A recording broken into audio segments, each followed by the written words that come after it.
안녕하세요. 오늘의 데일리 뉴스레터에 오신 것을 환영합니다. 1. 미국의 더러운 속임수. 2. 한국의 반격. 3. 그 비밀 기술이 드디어 드러났습니다. 한번 진실을 알아봅시다. 한국형 전투기 KF-X 사업과 관련해 미국 정부가 이전을 거부한 4대 핵심 기술은 이사 레이더와 적외선 탐색 및 추적 장비 아르스트, 전자광학 표적 추적 장비여 TGP, 전자전 제모 RF 제모 항전 장비 기술 및 이들을 전투인 무수행 컴퓨터 CFCC와 체계 통합하는 기술입니다. 그런데 이 기술 모두 미국 정부가 수출허 가이의 승인을 거부한 이유가 있습니다. 그것은 바로 기술 대부분이 직간접적으로 5세대 전투기의 핵심인 스텔스 기능과 결부되어 있기 때문입니다. 2015년 10월 한미 정상회담에서 최종적으로 4대 핵심 기술 이전이 불가하다는 내용이 언론에 공개되면서 대한민국은 국민들은 난리가 났습니다. 그도 그럴게 당시 한국은 미국이 기술 이전해준다는 약속만 철석같이 믿고 전투기 사업을 추진했기 때문입니다. 아무리 한국의 항공기술력이 빠르게 발전해도 미국의 발 뒤끝도 따라가지 못했고 T-50이라는 훈련기를 만들기는 했지만 이것도 어디까지나 미국 로키드 마틴과의 기술 협력을 통해 개발한 전투기이기 때문입니다. 다시 말해 2015년 당시 한국의 대외적인 전투기 개발 능력은 전무했습니다. 또한 문제는 이것만이 아니었습니다. KF-X 사업비 증가도 불가피해졌습니다. 미국의 기술 지원 없이 전투기를 개발해야 하기 때문에 유럽 등 제3국 업체로부터 해당 분야 기술을 사들이거나 국내에서 연구개발비를 더 투입해야 하는 상황이 발생했습니다. 이로 인해 매초 8조 6,691억 원으로 책정한 KF-X 체계 개발 비용도 늘어날 것 같았습니다. 당시 장원준 산업연구원 방위산업팀장은 개발비가 추가되면서 한국형 전투기 대당 단가는 종전 7천만 달러에서 7,500만 달러 이상으로 상승할 것이라며 대한민국의 차세대 전투기 사업의 전망이 어둡다고 밝혔습니다. 그런데 반전이 일어났습니다. 앞에서 언급한 모든 부분이 우리 한국이 철저하게 계획하에 이뤄낸 일이었기 때문입니다. 사실 한국이 처음부터 초음속 전투기를 개발하기 위해서는 많은 벽을 깨야 했습니다. 그 첫 번째가 우리 국민들의 불신이었습니다. 이는 어찌 보면 당연한데요. 건국 이래 대한민국 공군의 전투기는 모두 미제 전투기였고 또한 성능도 뛰어났습니다. 그런데 비행기를 만들어 보지도 못한 국내 업체가 그것도 초음속 전투기를 만든다고 하니 국민들의 반대가 이만저만이 아니었습니다. 또한 우리 국내에서도 국산 전투기 개발에 의지가 없었습니다. 이런 범국민적인 반대 때문에 국산 전투기 개발에 대한 예산을 받는 것은 불가능했습니다. 그래서 묘안으로 생각해낸 것이 미국의 4대 핵심 기술 이전 같은 방법으로 국민들의 염원을 담아 한국의 차세대 전투기 개발을 할 수 있도록 한 것입니다. 그런데 우리 대한민국의 협상진들이 참으로 대단한 게 이와 함께 진행한 21개의 전투기 주요 기술도 포함시켰다는 것입니다. 당시 보도 자료에 따르면 2015년 10월 21일 로키드 마틴의 F-35 한국사업 개발 담당 딕 캐더스 이사는 로키드 마틴은 KF-X 사업에 360명의 기술자와 50만 페이지를 넘는 기술 데이터 및 보고서를 제공하기로 합의한 상태라고 강조했습니다. 즉, 로키드 마틴은 방위사업청과 체결한 절충교역 합의각서에 따라 KF-X 기술 이전과 함께 기술 인력과 자료 등을 제공하도록 돼 있던 것입니다. 정리하자면 한국은 F-35를 구매하면서 미국에게서 얻을 수 있는 모든 걸 주문한 것입니다. 이렇게 한국이 총 25개의 기술 중 4대 핵심 기술은 포기하는 대신 다른 21개의 주요 기술에 대해서는 미국이 적극적으로 도와주도록 판을 짜게 만든 것이죠. 이처럼 한국은 뛰어난 전략으로 KF-X 사업의 성공적인 시발점을 만들어 나갔는데요. 그런데 아직 문제가 남았습니다. 바로 4대 핵심 기술의 확보입니다. 사실 이 기술들은 다른 나라에서 받아오기가 불가능한 것들이었습니다. 그런데 이마저도 한국에 보관이 숨겨져 있다는 것을 아는 사람은 그리 많지 않았습니다. 4대 핵심 기술 중 가장 우선시되는 이사 레이더 확보가 시급했습니다. 이것을 얼마나 빨리 확보하냐 못하냐에 따라 차세대 전투기 사업의 명운이 달릴 정도로 중차대한 일이었는데요. 이사 레이더는 전자파를 이용해 공대공공 대공공대지 공대지 표적을 탐지 추적하는 장비입니다. 항공기에 탑재되는 이사 레이더는 레이더 안테나에 송수신 소자 수백 수천 개를 판 형태로 고정한 채 레이더 빔을 쏘는 방식으로 구형 기계식 레이더에 비해 여러 개의 목표물을 탐지 추적할 수 있고 탐지 반경도 넓어 공중은 물론 지상의 목표물을 함께 추적할 수 있는 게 장점인데요. 이사 레이더는 기계식 레이더에 비해 정보 처리 속도가 1000배가량 빨라 F-35의 핵심인 스텔스 성능 향상에도 유리할 뿐만 아니라 특히 적 레이더 교란 등 전자전 능력 역시 기계식 레이더에 비해 3에서 4배 정도 강한 것으로 알려져 있습니다. 그리고 아르스트는 공대공 위협 표적의 적외선 신호를 탐지 추적하는 기능으로 이른바 적외선을 방출하는 제트기나 헬리콥터를 찾아내고 검출해내는 시스템입니다. 이와 유사한 것으로는 전방 출시 적외선 플라르가 있지만 플라르는 전방만 감시하지만 아르스트는 광범위하게 장거리를 감시하는 점에서 차이가 있습니다. 그리고 TGP는 전자광학 및 적외선 센서를 통해 주야간 표적을 탐지 추적하고 레이저를 이용한 무장 유도 및 자상 대한 정밀 타격이 가능한 함전 장비인데요. 마지막으로 전자파 방해 장비인 RF 제머는 위협 신호를 수신해 자동으로 추적하고 기만, 신호 및 잡음 재밍 신호를 감사함으로써 항공기의 생존성을 증대시키는 핵심 장비입니다. 이렇듯 이것들은 반드시 전투기에 필요한 기술들이었습니다. 그런데 당시 장명진 방사청장이 언론에 공개한 발언으로 전 세계가 발칵 뒤집어졌습니다.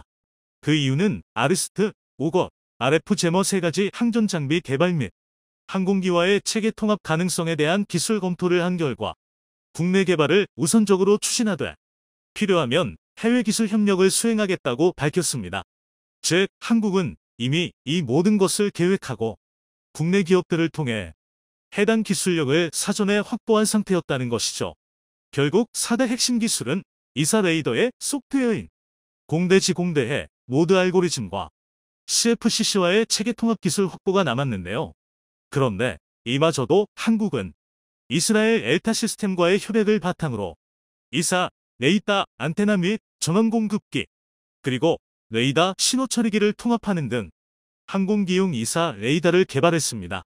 그리고 가장 문제가 됐던 레이더의 알고리즘은 스웨덴의 사브와 계약을 통해 개발하기로 하며 사업을 추진했는데요. 당시 알려진 바에 따르면 에드와 사브가 주도하는 레이더 개발 프로그램 비용만 미화 2,500만 달러, 한화 약 300억 원으로 알려졌습니다. 그리고 이런 천신만고의 노력 끝에 한국은 주한미군의 항공기를 정비하는 MRO 사업과 T-50의 개발과 수출을 통해 자신감을 쌓고 독자 개발을 이어갔습니다. 4대 핵심 체계가 차례로 개발됐고 2020년 9월에는 시제기의 최종 조립을 시작했는데요. 이런 노력 덕에 지난 7월 19일 KF-21의 첫 비행이 무사히 마무리됐습니다. 첫 개발 선언으로부터 무려 21년 만에 시제기의 첫 비행이 이뤄진 것입니다. 충분히 포기할 수도 있었지만 이 모든 것에 절대 굴하지 않았고 또 수많은 난관을 극복하며 시험 비행까지 온 KF-21 보라매가 굉장히 자랑스러운데요. 하지만 그럼에도 아직은 마음 놓고 자축할 수 없습니다. 시험 비행은 이제 막 시작됐을 뿐이며 KF-21 보라매에 탑재될 여러 장비와 무장의 테스트가 완벽히 마무리돼야 진짜 개발 성공이라 할 수 있기 때문입니다. 그리고 그 중에서도 특히 주목해야 할 것은 한국이 독자 개발 중인 한국형 공대공 미사일의 성공 여부입니다. 현재 대한민국은 KF-21 보라매의 달 국산 미사일을 개발 중입니다. 그렇다고 우리의 차세대 전투기에 장착할 무장이 없는 것은 아닙니다. KF-21의 무장은 이미 마하 4의 초음속 기동이 가능한 고성능 장거리 공대공 미사일 미치어와 무려 60G의 고기동성을 가진 5세대 단거리 공대공 미사일 아르스트-T를 보유 중입니다. 그런데 문제가 좀 있습니다. 먼저 이미 통합된 미치어와 아르스트-T는 유럽산이라는 아주 치명적인 단점이 있습니다. 유럽제 무기는 해외 수출에 굉장히 불리하기 때문이네요. 구체적으로는 유럽연합 차원의 무기 금수 조치가 아주 많아서 KF-21을 해외 수출할 때 패키지로 판매하기 어렵다는 것입니다. 물론 답이 없는 것은 아닙니다. 미국과 잘 협상해 미제 AIM-120 항남과 AIM-9X 사이드와인더를 KF-21 보라매에 통합한다면 큰 문제 없이 전투기 수출이 가능합니다. 뿐만 아니라 전시에 주한 미군의 보유 재고를 마음껏 사용할 수 있습니다. 하지만 이 역시도 완벽한 정답은 아닙니다.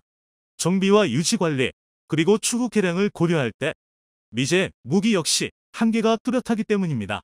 즉 결국엔 외산이란 뜻이죠. 그래서 많은 전문가들이 오래전부터 국산 공대공 미사일을 개발해야 한다고 목소리를 높였는데요. 지금 추진 중인 국산 단거리 공대공 미사일과 중거리 공대공 미사일이 그 성과라고 할 수 있습니다. 그렇다면 국산 공대공 미사일의 성능은 어느 정도일까요? 먼저 단거리 공대공 미사일의 경우 완벽한 적외선 추적, 좀 더 정확히는 5세대 IR 미사일을 목표로 개발이 진행되고 있습니다. 5세대 IR 미사일은 IR 센서와 추진체, 그리고 파일럿과의 연동 능력이 크게 개량된 차세대 적외선 미사일인데요. 가장 주목할 점은 발사 후 자동 추적 모드인 롤을 특유의 고기동성과 연계해 후방 공격이 가능하다는 것입니다. 롤은 미사일을 쏘는 전투기가 적을 보지 못하더라도 동료기의 데이터를 이용해 적의 위치를 예상한 뒤 예상 좌표로 발사된 미사일이 이후 적외선 탐색기로 적을 파괴하는 신기술인데요. 50에서 60G, 그러니까 일반 중력의 50에서 60배를 견딜 수 있는 5세대 단거리 미사일의 경우 발사 직후 180도 방향을 전환해 바로 뒤에 붙어있는 적기를 격추하는 것이 가능합니다. 현재 우리 군에서는 2026년까지 적외선 탐색기 등 미사일에 사용될 여러 부품을 개발한 뒤 본격적인 개발을 추진할 예정입니다. 하지만 아무리 무수한 단거리 미사일이라도 아직까지 공중전의 핵심은 누가 멀리 보고 멀리 쏘는지를 겨루는, 이를 위해 반드시 필요한 게 중거리 이상의 공대공 미사일입니다. 그래서 현재 군은 미티어나 AIM-120대 안남에 구현된 양방향 데이터링크가 적용된 차세대 중거리 미사일을 개발 중입니다. 기존까지는 국산 함대공 단거리 미사일, 해공의 개량형일 것이라는 관측이 많았습니다. 하지만 에드에 따르면 해공은 기본형이 AIM-120 암남보다 너무 가벼워 문제라고 합니다. 그래서 아무리 잘 개발되어 봐야 상대적으로 구식 취급을 받는 AIM-120보다 사거리를 포함한 종합 성능이 떨어진다는 것인데요. 따라서 국산 중거리 미사일은 KF-21의 주력 무장인 미티어 미사일처럼 덕티드, 램제트 로켓을 적용했고 내부 무장창에 탑재할 수 있는 사거리 100에서 200km 급 미사일이 될 가능성이 높습니다. 이미 공대함 유도탄을 개발하면서 탐색기와 데이터링크 기술이 어느 정도 확보되었으므로 개발이 성공할 가능성이 굉장히 높은데요. 따라서 보라매 120대가 실전 배치될 2032년이면 국산 단거리, 중거리 미사일을 모두 볼 수 있을 것입니다. 이렇게 되면 플랫폼인 전투기부터 무장까지 국산화를 통해 완전한 자주국방을 달성하는 것입니다. 우크라이나군의 상상도 못한 공격에 러시아 흑해 함대가 또다시 붕괴되고 말았다는 충격적인 소식이 들려왔습니다. 이번 사건으로 러시아 요격 미사일 재고가 바닥을 드러냈다는 게 드러났는데요. 영국 정보기관은 한국이 없으면 러시아는 바닥난 미사일 재고를 채울 수 없다고 밝혀 충격을 주고 있습니다. 기존 현대전의 교리를 완전히 뒤집어 놓은 공격 방식에 각국에서 대응책 마련에 골머리를 썩고 있는데, 여기에 대한 완벽한 해결책으로 한국의 유도 로켓 비공이 주목받고 있다고 합니다. 거기에 이미 비공이 극비리에 수출되었다는 사실까지 밝혀주며 세계 군수 시장에 파란을 불러일으키고 있는데요. 국산 저가형 무기가 함대를 지킬 최후의 보루로 주목받고 있다는 소식 자세히 알아보도록 하겠습니다. 러시아군이 또 한 번 크게 망신당했다는 소식이 들려왔습니다. 영국 가디언지에서 러시아 흑해 함대가 모스크바함에 이어 두 번째 기함을 잃었다고 보도했습니다. 러시아 흑해 함대의 기함이자 러시아 해군의 자존심이었던 모스크바함이 우크라이나군의 넵튠 대함 미사일을 맞고 침몰했었습니다. 당시 러시아군은 부주의로 인한 화재로 탄약고가 폭발하는 사고가 있었고 현재 수리 중이라며 우크라이나군에 의해 공격받았다는 사실을 부인했었지만, 미 국방부에서 공식적으로 우크라이나군이 쓴 넵튠 두 발에 피격되어 격침되었다는 사실을 확인해주면서 러시아 해군의 부실한 방공 능력이 여실히 드러난 사건이었습니다. 이후 러시아 흑해함대는 호위함인 마카로프 제독함을 기함으로 운용하고 있었는데요. 경크림반도 세바스돌 항구 앞바다에서 이루어진 우크라이나 드론 공격으로 마카로프 제독함이 무력화되었을 수 있다고 가디언에서 보도했습니다. 우크라이나군은 공중 드론 9대와 해상 무인모트 7대로 러시아 흑해함대가 정박해 있는 항구를 공격해 최소 2척의 다른 선박과 함께 마카로프함에 큰 피해를 입혔다고 밝혔습니다.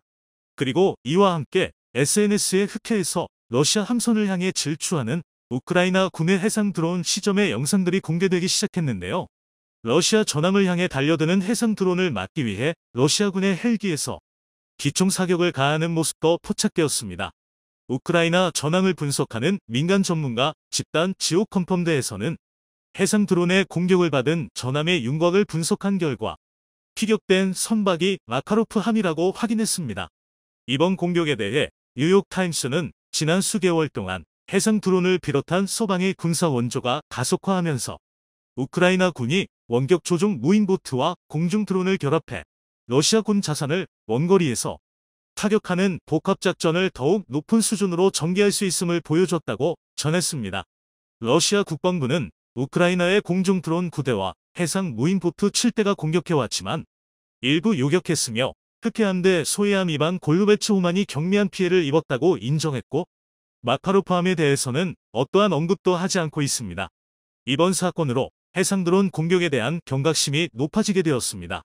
러시아뿐만 아니라 세계 각지에서 해상 드론, 무인정에 의한 공격이 이어지고 있어 이에 대한 요격 체계 구축이 요구되고 있습니다.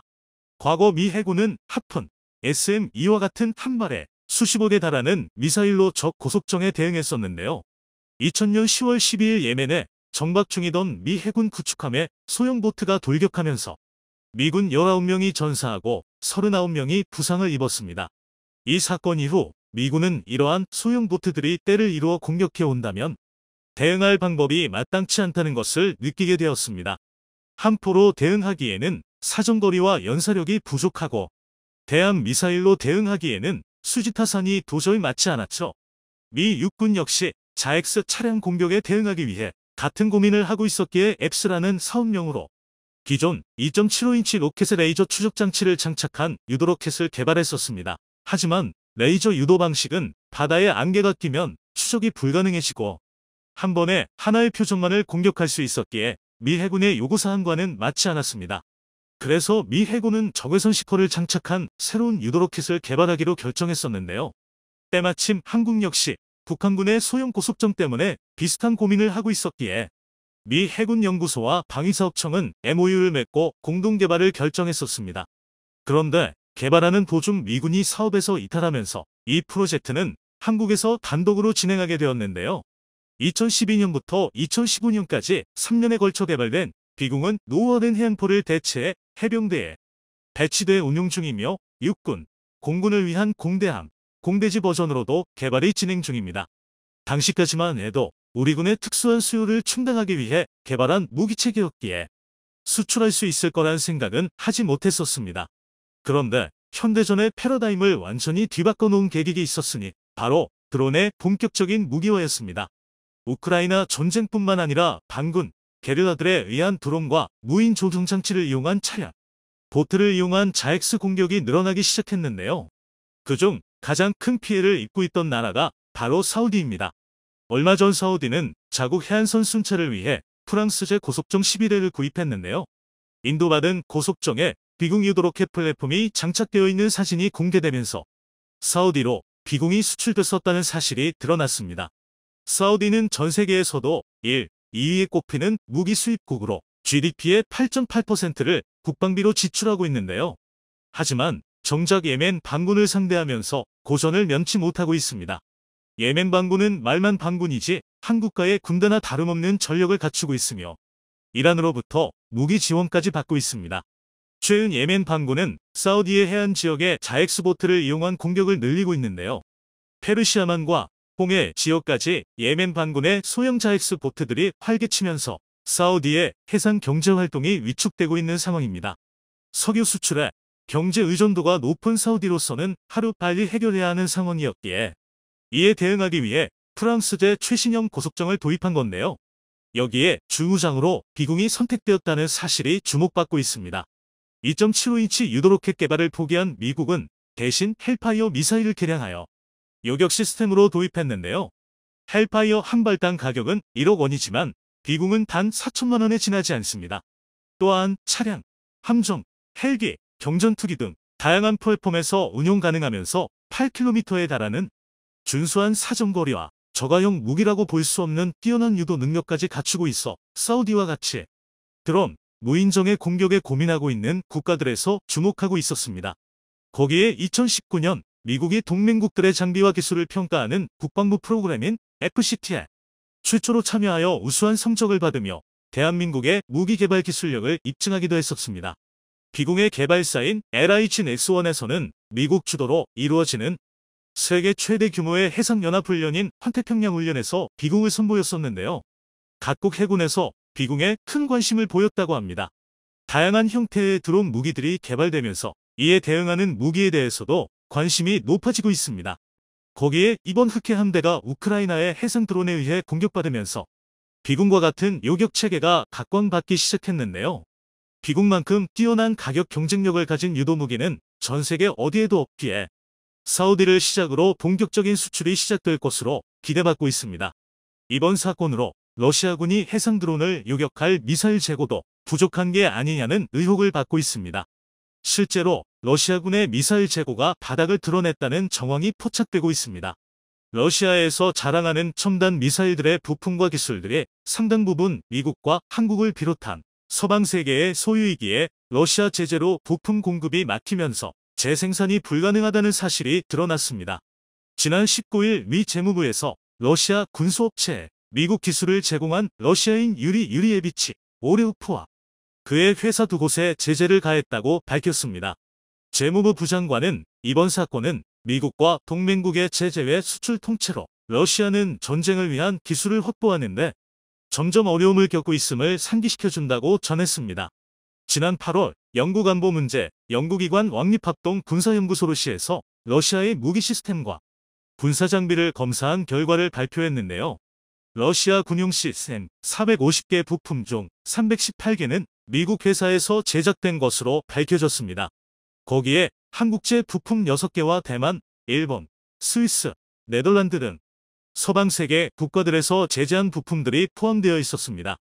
러시아의 최신 무기인 9M727 순항 미사일과 얼마 전 우크라이나 수도 키이우를 타격했던 KH-101 순항 미사일에서도 미국 회사에서 제작된 부품 수십 개가 포함되어 있었습니다. 현재 미국이 전면적인 테러 제재안을 발표하면서 마이크로칩의 러시아 수출이 전면 금지되었습니다. 주요 칩 제조 국가인 한국, 대만, 일본과 유럽에서도 수출을 금지하는 제재안을 발표하면서 러시아가 더 이상 부품을 공급받기란 불가능하리라 보여지고 있습니다. 이러한 제재로 인해 러시아 첨단 무기들의 재고가 바닥을 드러냈다는 정황이 곳곳에서 포착되고 있는데요. 영국 국제전략연구소 아이스의 군사 전문가 더글러스 베리는 지상공격 순항 미사일 재고에 문제가 있는 것 같다. 적어도 일부 지역에서는 완전 고갈은 아니더라도 재고가 부족할 수 있다고 밝혔습니다. 실제로 러시아군의 방공 미사일인 S-300 방공 미사일의 용도를 변경해 지상 목표물 공격에 사용했다는 증거가 발견됐는데요. 맥킨지 인텔리전스 서비스의 루이스 존스는 러시아기 바닥난 비축공과 추가 생산 능력을 검토한 뒤 S-300 미사일 등의 용도 변경을 차선책으로 판단한 것이 틀림없다라고 설명했습니다. 우크라이나 전쟁을 통해 우리는 급변하는 현대전에 어떻게 대응해야 하는지 배워나가고 있습니다. 필요 얻어낸 교훈을 잊지 말고 우리 역시 멈추지 않고 발전해야 할 것입니다.